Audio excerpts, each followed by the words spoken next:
el diagnóstico. Estabilizar electrolitos y Ya, diálisis. vamos a tardar yo creo que 15 minutos, entonces 15 minutitos más y luego se van a ir y van a estudiar para su examen que es el jueves, ¿no? Depende. Ya, vamos a empezar solamente mencionando algo sobre el agua corporal. Sabemos o saben que nuestro cuerpo es más que todo agua. El 60% de nuestro cuerpo es agua y es por eso que tiene una gran importancia este tema. Desequilibrios hidroelectrolíticos no es un tema bastante corto, no es un tema que, no sé, lo logres aprender en corto tiempo y es un tema bastante amplio. Al año igual van a ver que hay docentes que lo relacionan con prácticamente todo, desde cirugía, desde semiología, todas las especialidades básicamente tienen que ver con desequilibrios hidroelectrolíticos. Y esto es un dato interesante que lo saqué del video de la doctora, pensé que lo tenían, pero les repito, el porcentaje de cuánto por ciento nosotros somos de agua, 60%, y eso a cuánto equivale, ¿sí? En una persona promedio de 70 kilogramos. Aquí tenemos el dato y la doctora lo calcula con la regla de 3 simple. 42 litros de agua es una persona de 70 kilogramos. Ya, la distribución es bastante importante porque van a ver que está relacionada con las diferentes alteraciones en nefrología y en otras también especialidades. De los 42 litros que somos de agua, la gran mayoría se encuentra dentro de la célula. 2/3 está dentro de la célula y 1/3 solamente se encuentra a nivel extracelular. Y extracelular está más en lo que es el líquido intersticial. Por lo tanto, el plasma que está dentro de los vasos sanguíneos, la sangre va a representar solamente lo que es un 3.5%, 3.5 litros, que llega a ser básicamente una pequeña parte de todo esto. ¿Ya? Entonces esto es algo que lo pueden tomar en cuenta, lo van a tomar en cuenta y si lo aprenden ahora es bastante importante. Mencionar también que la composición de agua varía mucho en relación con la persona, el sexo, la edad, o sea, hay diferentes factores que te van a hacer variar el porcentaje de agua en el organismo. Por ejemplo, solamente por mencionar, los recién nacidos tienen un porcentaje bastante mayor, llegan a alrededor de 80% incluso, y es por eso que en estos las alteraciones de estas alteraciones son más importantes. Por eso en un recién nacido, en un niño que esté deshidratado, es bastante, pero importante tratarlos, ¿no? En esta tabla vamos a ver los valores normales en suero de los diferentes cationes y aniones que se encuentran en la sangre. Solamente por esta clase les voy a pedir que se memoricen el dato de sodio, que es el catión más importante a nivel extracelular, es de 142 mili equivalentes por litro, y el potasio llega a ser el catión más importante intracelular con 140 miliequivalentes. Los aniones a nivel extracelular más importantes, cloro y estos otros. A nivel intracelular, el ácido fosfórico.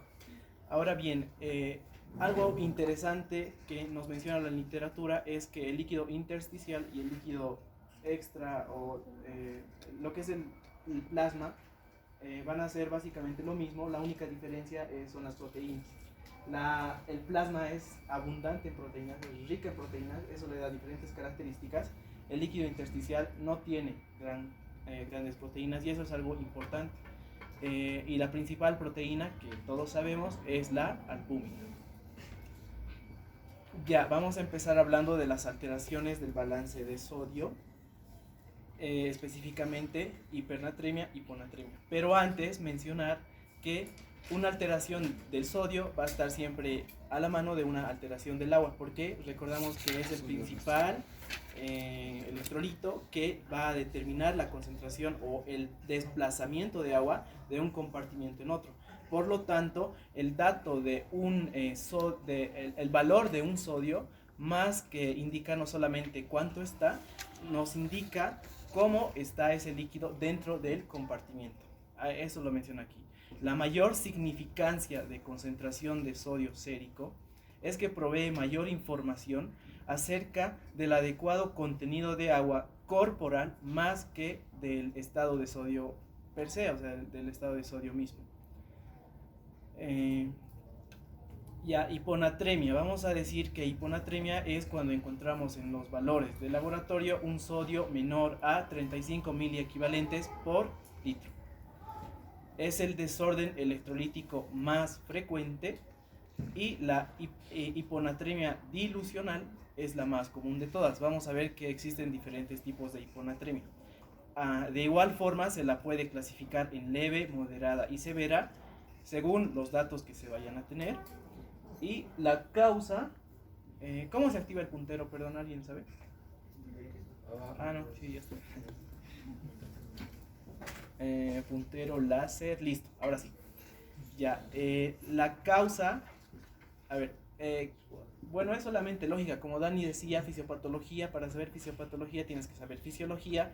Ya teniendo las bases de fisiología, vos puedes imaginar y llegar a una conclusión de cómo la alteración de esto te va a llegar a esto.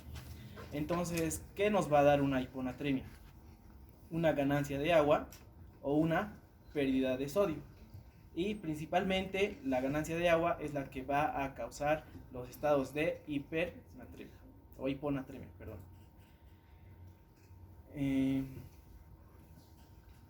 Para determinar que el paciente tiene hiponatremia hay que determinar el valor de sodio en el plasma, en la orina y eso, pero también sabemos que no lo he puesto aquí, tampoco los voy a repetir porque no es tan corto, pero sabemos que existen diferentes sistemas de retroalimentación negativa que van a hacer que nuestro organismo esté en equilibrio, o sea, el medio interno. Y si ya se llega a detectar un valor de sodio bajo, el organismo se da cuenta mediante diferentes receptores a nivel torácico, a nivel arterial, a nivel del sistema renal, que van a controlar esta situación y van a hacer todo lo posible para que el sodio regrese a sus valores normales. Esto no siempre se va a dar, pero nuestro organismo intenta hacer esto. La clasificación. La hiponatremia vamos a clasificarla en aguda o crónica según el tiempo de evolución. La aguda también se llama intoxicación hídrica y es aquella que se presenta en un periodo menor a 48 horas. La crónica es en un periodo mayor a 48 horas y más adelante vamos a hablar un poco sobre la hídrica, que es bastante interesante. Según su tonicidad igual se puede clasificar en estas. Y algo importante que también se menciona es que puede haber una pseudo hiponatremia en casos de hiperlipidemia, hiperproteinemia también. Y incluso te decía, una glucosa, si se administra glucosa, la glucosa llega a afectar lo que es la concentración osmótica del plasma. Y eso, ustedes saben, saben que es ósmosis, ¿verdad? A ver, ¿alguien me podría decir qué es ósmosis? La definición de ósmosis es el paso de agua de un lugar de mayor concentración a menor concentración de agua, pero de menor a mayor concentración de soluto. Y es así que vamos a tener, por ejemplo, en estados de deshidratación isotónica, hipotónica e hipertónica, que también estaba como parte de este tema, pero no lo he anotado, no lo he incluido como tal, porque es por fisiología, ya todos nosotros hemos estudiado y sabemos en qué consiste todo ello. Solamente para recordar, a ver, un estado de deshidratación hipotónica, ¿qué te va a producir en la célula? ¿Alguien quiere responder? Recuerden. Edema, ¿por qué? Porque hay menor concentración de soluto, entonces el agua se desplaza hacia la célula, edema celular. Y vamos a ver que la alteración, una hiponatremia te va a llevar a un edema cerebral. Y eso se puede llevar a agravar mucho y te puede producir un enclavamiento de lo que es a nivel del foramen y la persona puede llegar a morir. Lo otro que es un estado de deshidratación. Y hemos dicho del hipertónico, ¿no? Hipotónico, ¿qué te va a llevar? El hipertónico entonces. Lisis celular o deshidratación celular. Entonces también vamos a ver que el cuadro va a estar relacionado con ello. El sodio es el más importante. a lo que les decía, la pseudohiponatremia, por ejemplo, otros mediante infusiones intravenosas que nosotros vayamos a administrar al paciente, vamos a cambiar esta concentración de solutos en la sangre, y es así que se puede producir una pseudohiponatremia. ¿Por qué se dice pseudohiponatremia? El valor de sodio está normal, pero da la impresión de que está baja porque nosotros hemos agregado solutos que en la sangre van a hacer que los líquidos se desplacen de la célula a la sangre. Entonces, tenemos un valor de sodio normal, pero hay más contenido de agua, por así decirlo. Entonces, los iones de sodio están más diluidos, ¿no? Entonces, por eso se da una pseudohiponatremia. Una intoxicación, eso es lo que les decía, una hiponatremia aguda que se refleja como una intoxicación por agua. En esto lo que pasa es que hay una sobrecarga de volumen menos de las 48 horas, y esta sobrecarga es brusca, no da tiempo para que el cuerpo actúe de manera fisiológica para poder controlar esta situación. Entonces, pero esto va a producir una dilución del líquido extracelular, y esto va a producir una hiponatremia de hipoosmolaridad. Es lo que similar que estamos hablando con la glucosa. Por lo tanto, aparte de tener hiponatremia, va a tener hipoosmolaridad, y el líquido extracelular va a estar elevado, pero sin la presencia de edema. Eso es algo que nos llamaría la atención, porque sabemos que nuestro organismo, si tiene un volumen sanguíneo alto, mediante los controles que se realiza, es que el paciente va a presentar edema. ¿Por qué? Porque el sistema circulatorio dice: no es el volumen adecuado, tengo que sacar líquido, ¿no? Entonces, en esta intoxicación por agua, el valor del sodio tiene que estar menor de 12 miliequivalentes. Eso que nos da a entender de que el sodio está bastante, pero diluido, ¿no? Si lo normal es de 143 a 12, es que hay una proporción bastante amplia de agua. Las causas, como les mencionaba, pueden ser postoperatorias, pueden ser soluciones hipotónicas, una insuficiencia adrenal, y fármacos incluso nos pueden llegar a producir una intoxicación aguda de hiponatremia. El paciente va a presentar lo que es edema cerebral. Ya hemos mencionado por qué, porque va a haber una deshidratación de tipo. ¿Qué tipo era?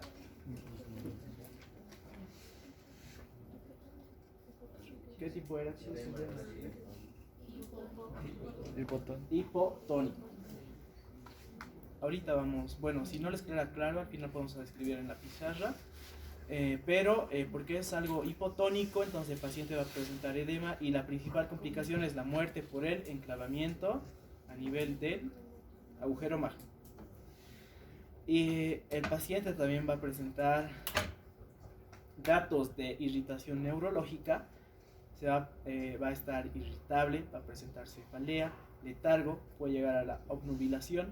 A nivel gastrointestinal, presentar náuseas, vómitos, calambres musculares, porque sabemos muy bien que estos iones igual participan o sea, hacen que la carga eléctrica de las membranas se mantengan en equilibrio. Entonces, ya al haber un desequilibrio de estos, todo se va a ver alterado. De ahí la importancia de los electrolitos y de los líquidos. Te dicen, y se dice de que el que sabe manejar bien esto, o sea, el medio interno, sabemos que es el medio interno, ¿verdad? Entonces, ¿de dónde viene la palabra médico internista?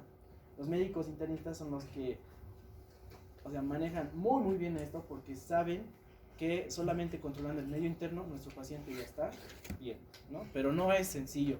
Existen varios libros en los que se puede leer sobre todos estos datos, y aprovechen, chicos, ahora que están en tercero, vayan leyendo, y lo que no comprendan al año pueden preguntar.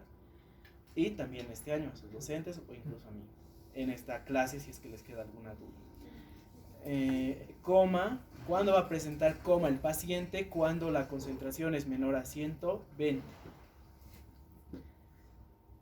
Les estaba diciendo de que existen algunos tipos de hiponatremia, y aquí se los pongo solamente dos. Existen más, pero yo solamente se los he puesto dos: hiponatremia con expansión de volumen e hiponatremia con depresión de volumen. Ya que les está diciendo esto, una hiponatremia con expansión de volumen es porque el líquido va a estar aumentado a grandes volúmenes, a grandes cantidades. Depresión de volumen, el volumen va a estar disminuido, pero aún así mi paciente presenta hiponatremia. Entonces, pese a que el líquido está disminuido y mi paciente presenta hiponatremia, ya es algo más grave que una hiponatremia con un volumen normal.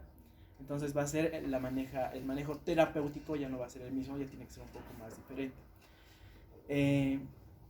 En el caso de haber expansión de volumen, el paciente va a presentar edema. ¿Por qué? Porque nuestro organismo va a querer compensar esa sobrecarga de volumen circulatoria.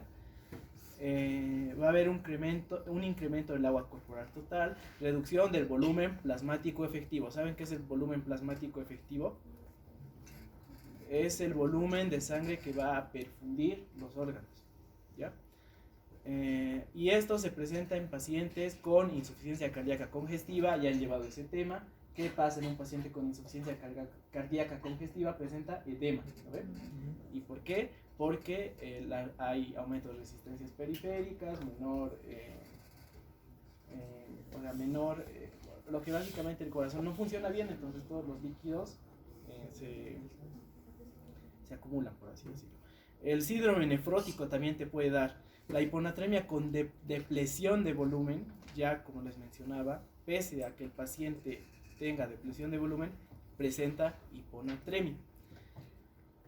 La clínica va a ser la opuesta, va a presentar hipovolemia, va a presentar, si en uno, digamos, en la insuficiencia cardíaca presentaba ingurgitación yugular, aquí las venas van a estar colapsadas, va a presentar lo que es turgencia de la piel disminuida, mucosas van a estar secas, deshidratadas, puede presentar hipotensión ortostática, y estas son algunas causas que te pueden condicionar una hiponatremia con depresión de volumen.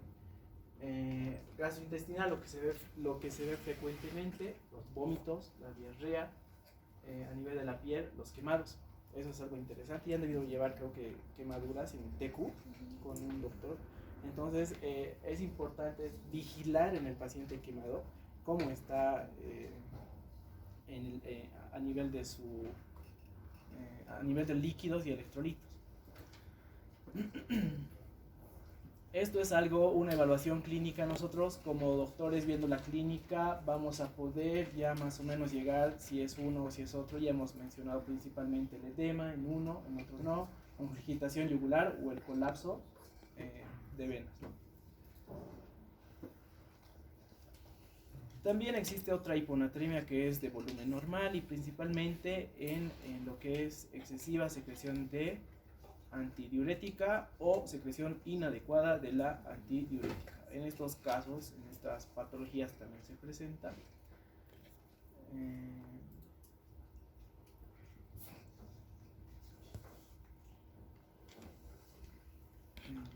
Sí, eso es todo de hiponatremia. Ahora vamos a hablar sobre hipernatremia. ¿Tienen el video de la doctora Córdoba en YouTube? Sí, tienen, ¿verdad? ¿Y lo han visto? ¿Han visto cuánto dura? Dura 1 hora 40 minutos. Entonces, yo lo he escuchado en velocidad por 2, pero aún así es 1 hora. Pero si bien, digamos, no van a llegar a aprender totalmente de ese video, les va a dar una idea de qué es todo esto, ¿ya? Yo les aconsejaría que vayan a ver el video. Y si bien no van a aprender todo, porque la doctora en sí es bastante cautelosa en ello, o sea, da detalles bastante interesantes, entonces escuchen el video y según ello vayan a intentar buscar algunas dudas que tengan y vayan adquiriendo información de diferentes lados, porque de este tema también hay un libro completo, entonces no es, y existen diferentes especialidades en cirugía, en el libro de cirugía de Schwartz igual está, entonces vayan viendo de poquito para que al final no les caiga de golpe, ¿ya? Pero si mal no recuerdo, el año pasado en el examen creo que hubo unas 3 preguntas de esto, o tal vez sí. Ya, hipernatremia, ya vayamos a hablar de hipernatremia. Sabemos entonces que en esta condición el sodio va a estar o tiene que estar más de 145 mil equivalentes por litro. Entonces, ¿por qué creen que se dé principalmente este cuadro? ¿Creen que si una persona llega a comer mucha sal podrá llegar a tener hipernatremia? ¿Creen que sea frecuente que si una persona coma mucha sal pueda tener hipernatremia? Si hay Aquí dice disfunción no, renal. aquí. Si hay Ya, a ver, insuficiencia depende, renal. ¿no ve? Depende. Sí, Por ahí, insuficiencia renal. por ahí el paciente tiene una alteración a nivel de lo que es la regulación de la sed. No va, su cuerpo no se va a percatar de ello, entonces va a poder, Seguir, pues. va a poder tener una hipernatremia. Pero si tiene este reflejo intacto, nuestro organismo de por sí ya intenta regular esto y es muy difícil que una persona que consuma mucha sal llegue a tener hipernatremia. Ya no es imposible, pero es raro. Entonces, la principal causa de hipernatremia va a ser lo que es iatrogénica, y se dice que la administración intravenosa de soluciones hipertónicas principalmente van a llevar a esta condición. Aquí les mencionaba la hipodipsia primaria, que es una alteración de la regulación de la sed, y en esta existe un estado de hipertonicidad, por lo tanto la célula o va a producir lo que es un estado de deshidratación a nivel celular, porque es hipertónica, entonces va de menor a mayor concentración de solutos. La causa, como ya hemos dicho, tiene que haber pérdida de agua o ganancia de sodio, o puede haber incluso las dos. Las alteraciones de estas patologías se reflejan más que todo a nivel del sistema nervioso central, y los pacientes van a presentar igual signos de irritación nerviosa, irritabilidad, debilidad. Los niños puedan presentar llanto, el paciente puede convulsionar, incluso pueden llegar a un estado de coma. El diagnóstico, o sea, si bien mediante la semiología podemos ya más o menos deducir esto, es importante que tomemos en cuenta los valores del laboratorio. Y en estos vamos a encontrar un suero, un sodio mayor a 145, vamos a encontrar una densidad de orina también elevada, y ahí incluso nos da un dato de 1015. Ahora vamos a hablar sobre el potasio. Yo solamente les voy a hablar lo que es sodio y potasio. Solamente para decirles, en el video la doctora habla de lo que es el agua. Habla creo que medio video del agua, y es interesante. No se rían, chicos, es importante, es líquido. O sea, yo solamente les he dicho ¿cómo decirlo? O sea, la distribución del agua en nuestro cuerpo, pero van a ver con el video de la doctora Córdoba que es más allá de ello, y es importante. Además del sodio y el potasio, la doctora les va a hablar lo que es de calcio y de magnesio, hipocalcemia, hipomagnesemia. El potasio es otra alteración que el valor normal, ya hemos dicho, es de 140 miliequivalentes, pero dentro las células, porque es el principal catión intracelular. Extracelularmente solo representa el 2% y tiene un valor de 3.5 a 5 miliequivalentes. Causas de hipopotasemia. Entonces vamos a hablar de hipopotasemia cuando el potasio esté menor a 3.5 miliequivalentes. Las causas son disminución de un aporte de potasio, una redistribución orgánica de todo el potasio, unas pérdidas del potasio, por ejemplo a nivel de gastrointestinal. Nosotros sabemos que cuando un paciente vomita, ¿qué es lo que está perdiendo? Líquido y electrolitos. Entonces nos va a llevar a un estado de hipopotasemia si es que no hacemos algo después de una hiponatremia también. Mala reposición también.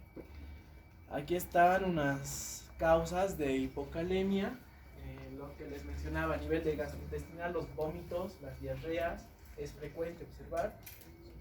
A nivel del aporte dietético, por ejemplo, los pacientes alcohólicos igual pueden presentar esta alteración. Fármacos, ¿ya han llevado diuréticos? Sí. Entonces, los diuréticos diacídicos nos pueden llevar a un estado de hipocalemia. También tenemos un cambio de potasio. Esta es una tablita que igual la saqué de lo que es el video de la doctora Córdoba. O sea, lo que nos informaron es de que nos basemos en ello para que de una u otra forma les ayudemos para su preparación de su parcial, que es el día jueves, ¿no? Entonces,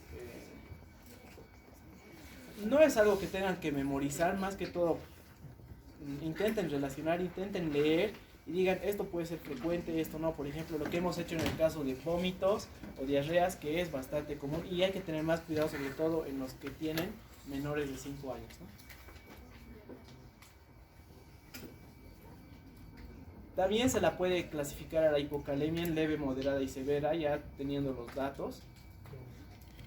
Y la clínica principalmente se caracteriza por, bueno, no es específico, es inespecífico, puede presentar cansancio, mialgias, debilidad muscular, y algo que nos orienta más a decir un diagnóstico certero de hipocalemia es el electrocardiograma. Ya saben interpretar el electrocardiograma. Vamos a ver que en el electrocardiograma el paciente igual varía las alteraciones dependiendo de si es de 2.5 a 3 o menos de 2.5, pero básicamente lo que va a ver es que la onda T ya no va a ser, ya no se va a ver como se ve en un paciente normal, o sea, esta va a tender a disminuir su voltaje e incluso puede llegar a desaparecer e invertirse si es que los datos son menor a 2.5. Se evidencian también las ondas U, que son o de menos voltaje o son más prominentes si la hipocalemia es más intensa. La hipercalemia, entonces vamos a decir que es un estado en el cual el potasio está sobre 5.5 miliequivalentes. La etiología es un exceso de aporte, un defecto en la eliminación y una redistribución también nos puede dar un estado de hipercalemia. Es de origen multifactorial y los pacientes con insuficiencia renal pueden desarrollar esta patología.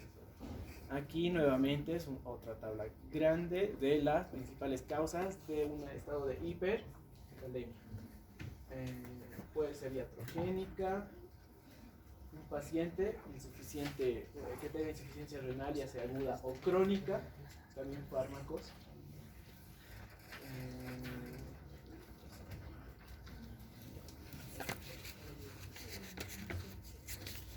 La clínica también de la hipercalemia no es tan específica, es decir, nosotros cuando vayamos a pensar en alteraciones electrolíticas de un paciente no vamos a decir tiene esto porque tiene, no sé, una debilidad, ¿no? Entonces no es algo en lo cual nosotros podamos respaldarnos mucho, pero ya vamos a ver que el electrocardiograma se le solicita a un paciente en el cual se está sospechando de esto, y las alteraciones a nivel del corazón principalmente nos van a orientar a un diagnóstico de hipercalemia.